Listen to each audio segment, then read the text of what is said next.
today, and they would all be driven down to admire it this evening. She had only been out on small boats with him, something she endured as part of their courtship, but this was a big thing. He had paced out 14 meters down the garden to show her just how big. It might be fun over the summer. She watched her husband spreading another piece of toast for Gracie and then carefully trimming off the crusts. He looked up at her with his guilty schoolboy expression, and she shook her head, but they were only joking with each other. They still did that a lot, which was good, and she knew there were not many fathers as involved with their children as Anthony. She said to him, "Have you got much on today?" He was drinking his coffee quickly, and she knew he'd soon be leaving. He said, "Plenty. Mondays are always busy." "With what? I don't know what it is you directors do half the time."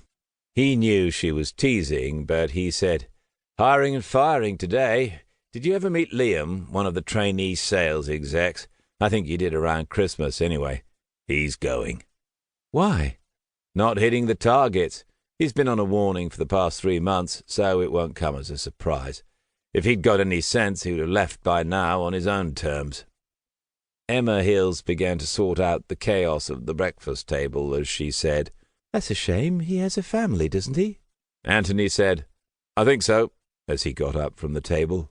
She thought so too. A shy young man at the Christmas drinks, she remembered wondering whether he was going to survive in the cutthroat world of car sales, especially at a company like Prestige.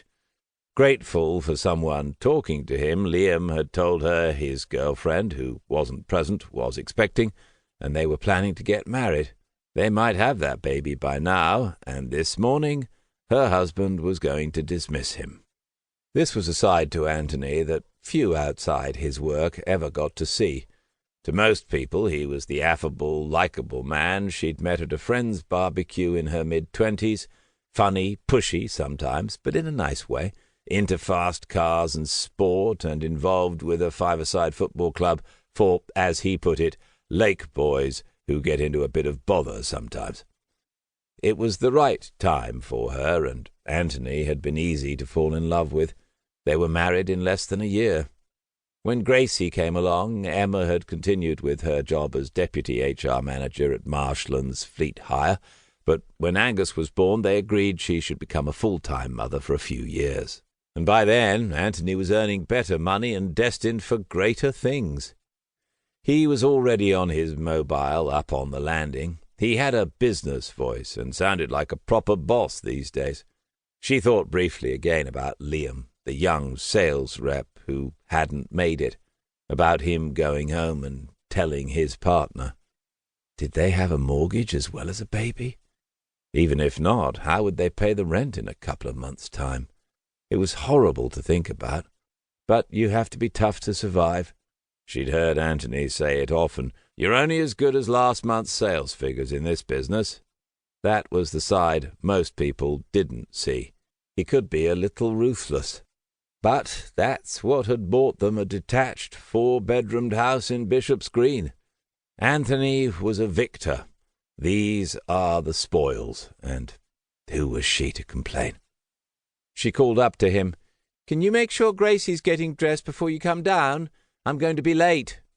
And then she turned her attention to the porridge that was beginning to congeal in Angus's blonde hair. She talked to him as she did so, making encouraging noises. Sometimes he went for hours without saying anything, which was just one more thing for her to worry about. But she'd read somewhere that Albert Einstein didn't speak at all until he was 5 years old, the same age as Gracie is now. If Angus was that intelligent, they'd need to be thinking about his schooling, wouldn't they? Wisbech grammar, or even public school. Anthony returned to the kitchen and said, "She is Miss Independent. Wouldn't let me do up the buttons on her blouse." He ruffled his son's hair and said, "Goodbye, boy. Knock 'em dead." Emma said, "He's going to the kindergarten playgroup, Anthony." "It's never too early to get ahead of the pack." She straightened up, waiting to be kissed goodbye. He did that every morning without fail. She said, "You look very smart. Is that your firing suit these days?" He always impressed in a suit. This one was the very dark grey.